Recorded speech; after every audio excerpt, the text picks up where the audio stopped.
যুক্তরাষ্ট্রের president Donald Trump সরাসরি হুমকি দিয়েছেন বিশ্বের সবচেয়ে ধনী ব্যক্তি ইলন মাস্ককে দেশ ছাড়া করার। কেন এই দ্বন্দ্ব, কিসের এত ক্ষোভ? চলুন জেনে আসি বিস্তারিত। 2025 সালের জানুয়ারি মাস, ডোনাল্ড ট্রাম্প দ্বিতীয় মেয়াদে যুক্তরাষ্ট্রের প্রেসিডেন্ট হিসেবে শপথ নিলেন।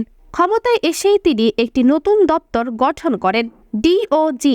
এই সংস্থার মূল কাজ ছিল সরকারের ব্যয় কমানো, বাজেট ছাঁটাই করা। আর এই DOGEর প্রধান করা হয় ইলন মাস্ককে। কিন্তু কিছুদিনের মধ্যে মাস্ক পদত্যাগ করেন। এরপর তিনি প্রকাশ্যে ট্রাম্পের ট্যাক্স এবং বাজেট বিলের তীব্র সমালোচনা শুরু করেন। ধীরে ধীরে এই দ্বন্দ্ব রূপ নেয় এক সরাসরি লড়াইয়ে। হোয়াইট হাউসে এক সাংবাদিক ট্রাম্পকে প্রশ্ন করেন, আপনি কি ইলন মাস্ককে তার জন্মভূমি দক্ষিণ আফ্রিকায় ফেরত পাঠাবেন? ট্রাম্প সোজাসাপটা উত্তর দেন, আমরা এই বিষয়টি দেখব। আমাদের ইলন মাস্কের উপর DOGE প্রয়োগ করতে হবে। আপনারা জানেন DOGE কি?